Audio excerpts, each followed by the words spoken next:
Welcome to Don't Follow the Shepherd. I'm honored today to have Dr. Liram Koblentz-Stenzler, an expert on terrorism, extremism, anti-Semitism, and national security. She's at Reichman University, but currently a visiting scholar at Brandeis and was a visiting fellow and lecturer at Yale University. We've talked at length about some of the things that we're going to discuss today, but I have further questions, and I think that given the times, there is no scholar more important to be communicating with wider audiences. So thank you so much for being here. Do you want to tell us just a little more about your background, how you got into what you do as a researcher? Sure. And first of all, thanks for having me. Um, so I'll tell you a little bit. So my background is counterterrorism. That's where I started from. And my PhD was dealing with the war between democratic countries and terror organizations and guerrilla organizations. And I really try to understand if a democratic country can fight both morally and military effectively. The short answer is that it's very, very hard to navigate, to balance between these two things. So that was really the beginning of my career. And after I joined the ICT, the International Institute of Counterterrorism at Reichman University, I've started to deal with many, many aspects of terrorism. And the one that I found the most interesting is really the extremists, the far right and the far left, and the way they use social media and the way they communicate between them. And I've tried to take a look at everything with the perspective of counterterrorism researcher, someone that try to understand how people get radicalized, how they try to do it to others, how they try to use the media, how they try to spread fear among other people, because that's the part of terrorism definition. And my method of doing so, I have interns that are working with me at the ICT, and we are monitoring fringe platforms, all kinds of platforms, not only TikTok and Instagram at mainstream, but other platforms, in order really to understand what's going on in there, what they want to achieve, how they collaborate. And the beauty here is that these interns speak many languages. And so, of course, when I'm monitoring, I'm doing it in English, but when I doing it with them, I can do it in other languages, even Portuguese or Russian or Dutch or many other languages, in order to see this phenomenon. So for me, it's super, super interesting, and all the aspects of anti-Semitism, which is basically part of it. And I love lecturing about it and teaching students, talk with all kind of audiences. I really like to describe myself as someone who try to bridge the gap between academia and being practitioner. So try to show what's out there. For me, that's the most interesting part. It's interesting. The social media landscape is rife with all kinds of, well, there's all kinds of opportunities for Right. people to not only recruit within the ranks, but to propagandize. And generative AI is now a concern. I read that ISIS has a manual for how to use generative AI to recruit and propagandize. The technical aspects of doing so are actually in print somewhere. So, or perhaps digitally available. So, Al Qaeda has used this. We've been so focused on Hamas and Hezbollah. Hezbollah has also been, quite frankly, involved in using this kind of propaganda online. But there are all kinds of things from, influencing or changing narratives by using highly indexed platforms like Wikipedia. Do you want to talk a bit about that, and then we'll go back to social media? So I think first of all, for the audience, it's important to understand the difference between misinformation and Mm. disinformation. So mi when we're speaking about misinformation is when fake news, I would say, being spread by someone, but it's not deliberately. Perhaps it wasn't aware to the fact that it's fake news. So it can get viral, but not deliberately. Versus disinformation, because here we are speaking again about fake news, but usually the people who spread it know that that's what they're doing, and that's deliberately. So, so both phenomenon are super, super dangerous, but the intention, that's what matters in here when we are speaking about this phenomenon in general. And the problem with what you ask about Wikipedia, for example, that Wikipedia is such an important tool, right? Everyone cite it. Scholars use it. Journalists use it. Students use it. It has millions of viewers around the world. You can read it in so many languages, but, and that's a big but, no one really controls the editors. And that's a huge problem.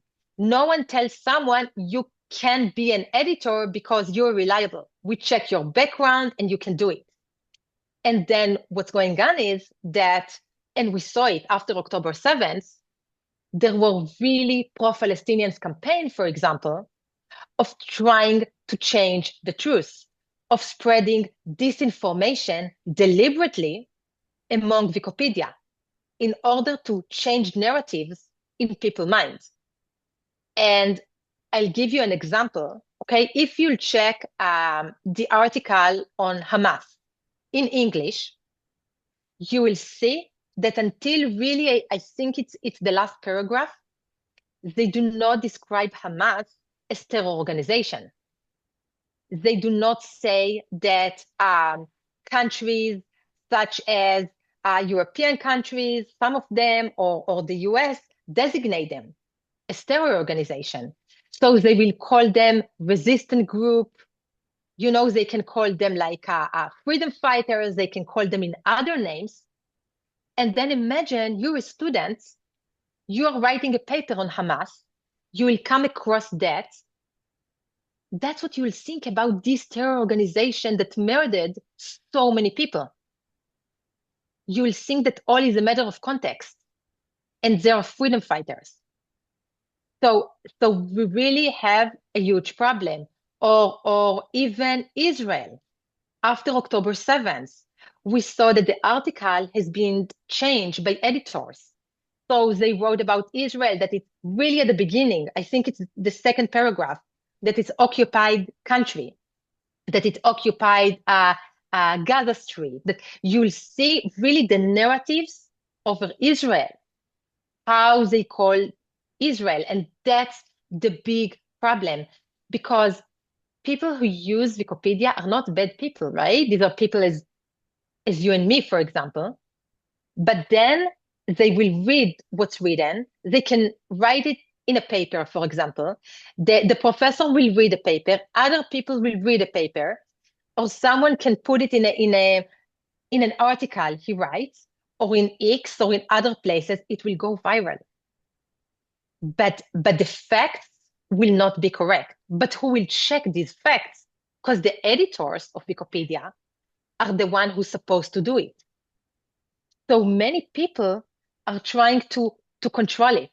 And really after October 7th, even in Discord, people like pro-Palestinian try to talk between them about questions of how to do it, what to change, how to shift narratives, things like that. So here we can really talk about campaign that's supposed to do it. That's, I will call it a narrative warfare. You try to win the hearts and minds of people by winning the conversation, by shifting the conversation. And that's a big danger. Yeah, I mean, one of the other things that's interesting that many people don't know is that a Wikipedia page, having edited Wikipedia myself, you know, Wikipedia is available in many languages, but the administrators and the editors are not the same. In fact, when I was working on my own once, which I no longer have, because I learned the hard way about a conflict of interest. Uh, it was in a different language, and I thought, oh, well, it can just be translated. Well, no, it can't. So these uh, operatives online can write something in one language, and if English is the most commonly visited Wikipedia page, they can go put something in the Russian Wikipedia that might be overlooked depending on what's going on in the world. They could put it in French, whatever. There's so many players, and we're at the mercy of the ideology of the editor.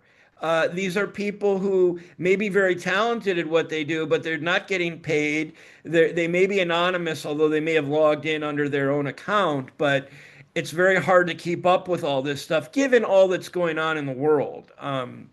So it's very You're so interesting. right. You're so right. And if you're speaking about languages, it's really interesting because not only Wikipedia, the fact that extremists, I would say, try to localize propaganda. So it can be in so many languages. For example, now I'm writing a paper about the language of Portuguese. And it's very interesting to see they're taking things that are written in English and or they're translated to Portuguese. Or, for example, they just add, it can be something meme that will, connect to the whole culture of these people. It can be another sentence. It can be, but really everything is making localized propaganda, which is very, very, very interesting thing. Yeah, I should add to what you had said about disinformation and misinformation. We all often have an implicit bias or cognitive bias that we're trying to confirm our own biases, and misinformation fills a void when there's news and we don't know all the stories. That's okay and that's normal. It's the people using the disinformation to reinforce what they want to change narratives for those people, all of us who are susceptible to the misinformation. And it's hard to tease out when people are doing this in covert ways. We talked about a little bit about and recruitment and propaganda. Those also kind of, these operatives are not just lacking tactical competency. They know what they're doing when they're recruiting subtly with mimetic warfare. Putting stuff out there, but not necessarily drawing attention to any one person. This subtle messaging. Can you talk a little bit about the tactics that they use in these covert ways to change the minds of whole nations, residents, citizens of whole nations? When we are speaking about mimetic warfare, of course. Yeah. So the interesting thing is that usually people do not have patience to read long posts, to read many words. So they need to see something visual. And extremists know that. Not only that, but young people, for example, can feel much more connected to visual means, I would say. Again, not very long posts. Plus, it will leave a space of denial. So, you will do something which is even racist, for example, and then you can sit and say, oh, really? No, that was only a joke. I didn't do it in purpose. So if a policeman, for example, or someone will say, okay, that's racist, or you bypass regulation, or you did something, it will really give them a space to say, we didn't really want to do it. And what these kind of people are doing, basically, they're trying to create, I would say, their own memes And the narrative that they will take will align with their interest. So, if they hate mm, minorities, if they hate Jewish people, if they, even Al Qaeda or ISIS or other terrorist organizations that wants people to read. Again, they want to win the hearts and minds of the population. They want to radicalize people. So they want that people will hold different ideas from the ideas that they started with. These will be much more radical ideas. And if you want afterwards, we can speak about the radicalization process. And then they will try to create these memes. The interesting thing I saw really even after October 7, I would say, that far-right extremists try to create by using AI memes. They did it by bypassing regulations of all kinds of AI that can really help them to create these memes. So these were very racist memes. One of the memes, for example, was about the Houthi terror organization and the way it stops ships that, because of the war and everything. And then in their fringe platforms, in the alternative platforms, they speak about it. So one person, and it's completely anonymous. So one person says to the other one, oh, I just saw your Houthi meme in X, and it gained 8,000 likes. And then someone else said, oh, really? I saw it in TikTok, and it got 90,000 views. And then I saw it in X, for example, at Jackson Hickel profile. And again, I don't know if he wanted to spread misinformation or disinformation, means if he knew it's fake and it was, it's something that was done by far-right extremists, or he didn't, but he has so many followers. So only 2 weeks after this meme was created, only at his really X profile, it gained more than 1.2 million views. And then imagine that these viewers, so many are retweeting it, doing likes, so it will go viral. And, and it was created in alternative platform by extremist people. No one knows that. People just see it, and they can see it as a very, very innocent meme. And other people will see it as not that innocent meme, but still, it will do something. It will affect on the minds of people. Yeah, on that note, it's interesting. Just today, now this is an example of the media that I wouldn't say is necessarily complicit. You might say so. I don't know. It's kind of up in the air. There was an article about the outspoken Israeli professor at Columbia who left the university today. And I thought of how susceptible I am as a Jewish American who's somewhat informed on this stuff. Um, I didn't read the article, right? I was starting to read the comments, which we often become conditioned to, and I'm seeing more comments that are reinforcing a narrative that I don't uh, really buy into. But I could see my own site. I could see myself being gaslit just by reading the majority of the anti-Semitic comments that were in the post. It led me to doubt some of the truths, right? And as I've said to people, and maybe you could speak to this because I say this a lot and I may be wrong. I say there are billions of Muslims on the planet. They aren't all radicalized for sure. But even if a small percentage of them are radicalized, think of how many more Muslims that have been radicalized have access to the internet and maybe pushing out this content rather than Jews in diaspora who have not been so close to the conflict geographically, and may not be spending their time trying to fight this rhetoric and this narrative. And the numbers game plays into everyone has access to the internet. And think of we're already we're already handicapped by that. You could probably articulate that much more in a much more concise way, but I guess you're speaking about Shai Davidei yeah. from Colombia, about Professor Davidei, and it's such a good comment because that's exactly what I'm doing. I'm trying to read the comments to see what people really says about things.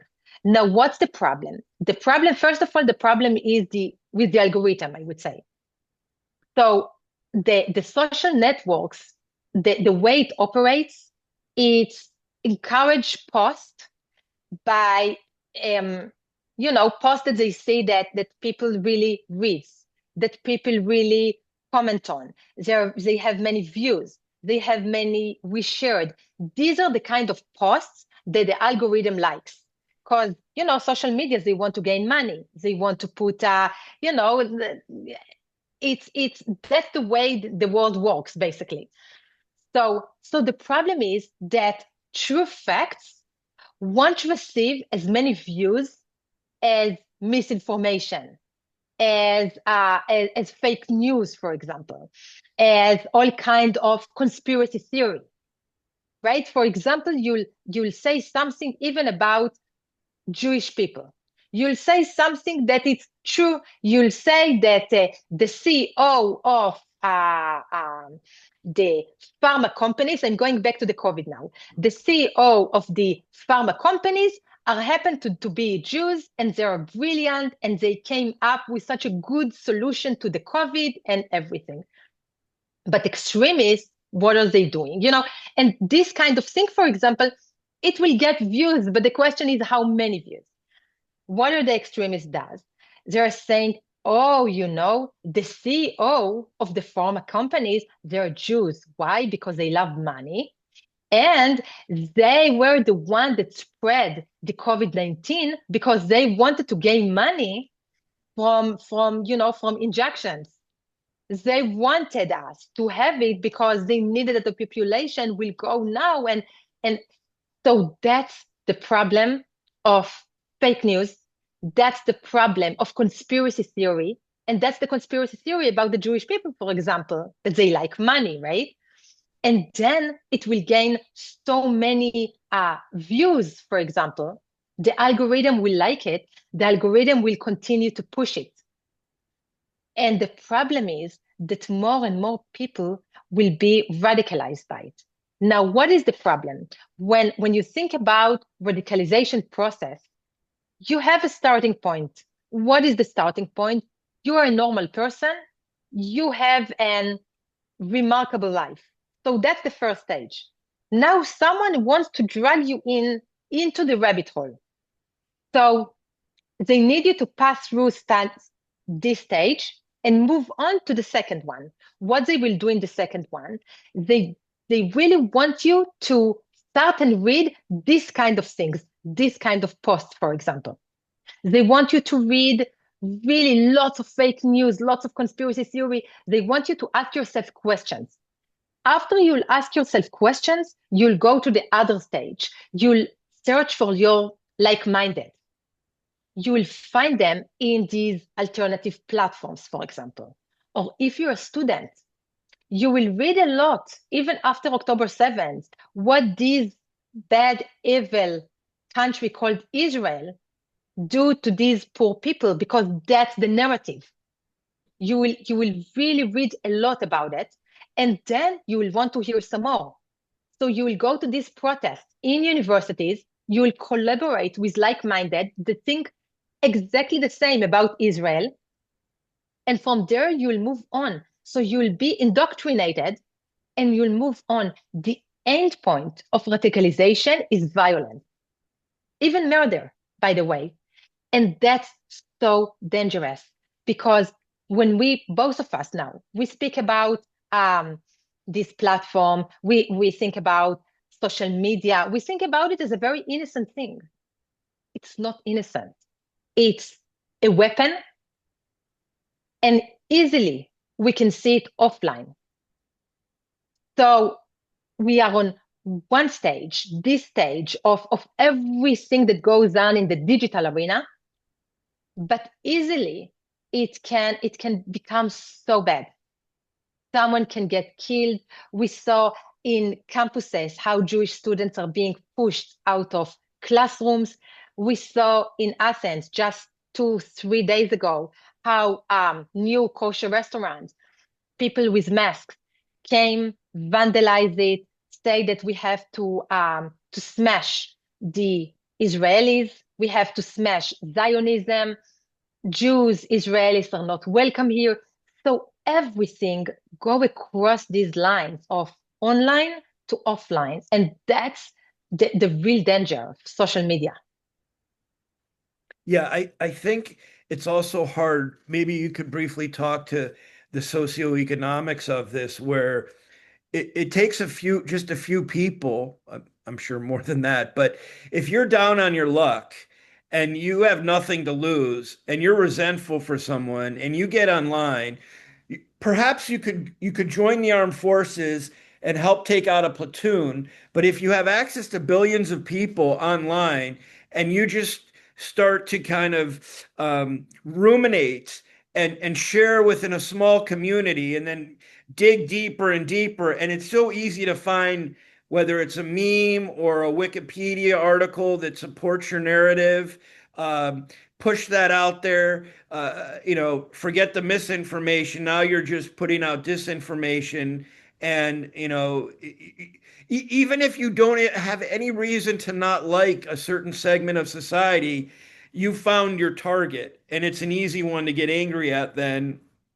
And there you go. And it blossoms into something that's much more dangerous than, I mean, no loss of life is something is good, of course. But if you're in the military and you lose, a platoon, as terrible as that is, that kind of pales in comparison to the number of people who are coerced online and are creating dangers for others in more covert ways.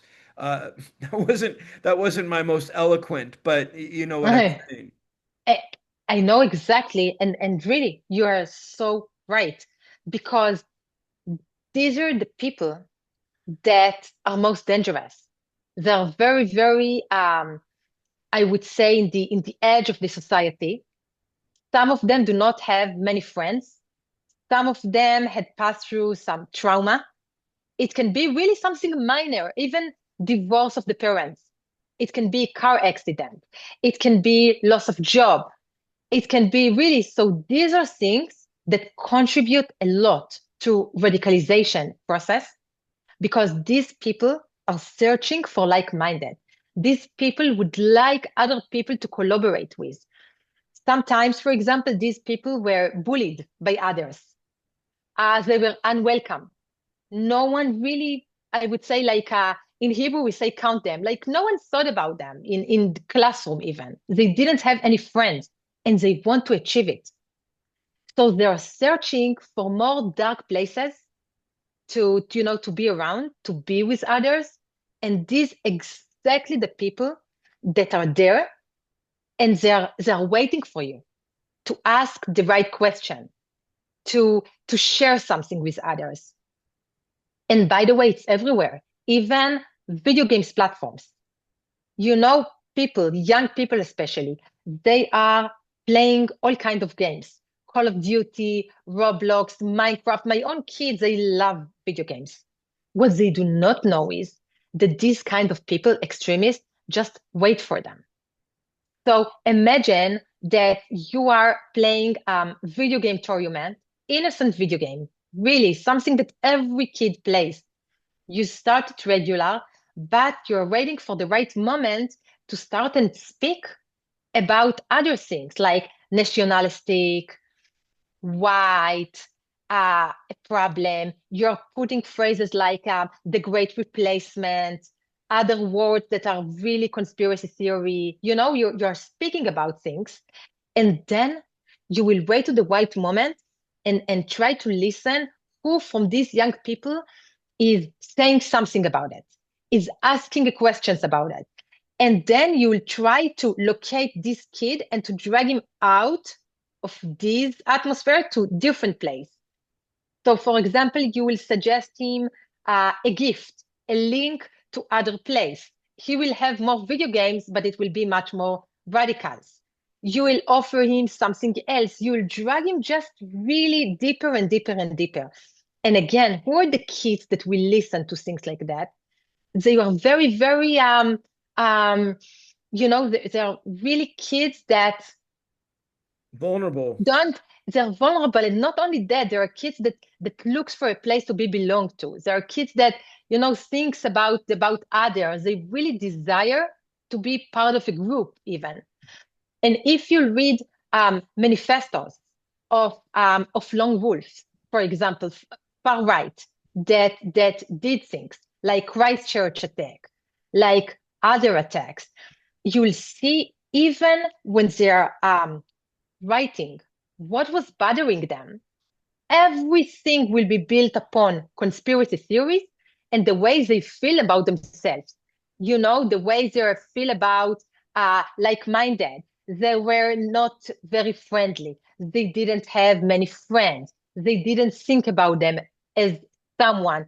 They want to inspire others. They want the others will think about them. So they try to position themselves as really as something big to other people. And then they will drag these people with them. So basically you can think about it as a circle. Wow. Yeah, I mean, we just don't think about it. As much as people are concerned about sexual predators going after vulnerable people online, young women, perhaps even young men, um, it doesn't take someone who's trained as a clinical psychologist to understand the mindset of the person who is bullied or on the fringe and wants to identify with something bigger and better and feel a part of something. No matter what that is, that's a draw. And these people are doing that with residents, citizens just here in the US. And you can even think about something completely different. I searched once how people who convert the religious, for example, become Muslims. Who are these people and what's going on afterwards? And I found out that again, these are the vulnerable people, people that were bullied, that had certain trauma, that things happened to them. Now, why I checked that? Because we found out that these people that became converted, these are people that most likely will become a lone wolf and will do attacks because they were converted, and then they will go and they will search for people, and they will search for the radical people. Even their families, they do not understand anything about Islam, for example. They don't know what to say to them. So they will search for other people, and these other people will be the radical people. So again, we see exactly what you said before. These are the most vulnerable people that it happens to them. Yeah, I mean, I wonder, did you find anything? A lot of people convert to Islam in incarcerated settings, but hopefully, you know, they're not radicalized. Uh, I don't know that they are or aren't. I suspect that they aren't, but I suppose there's potential there.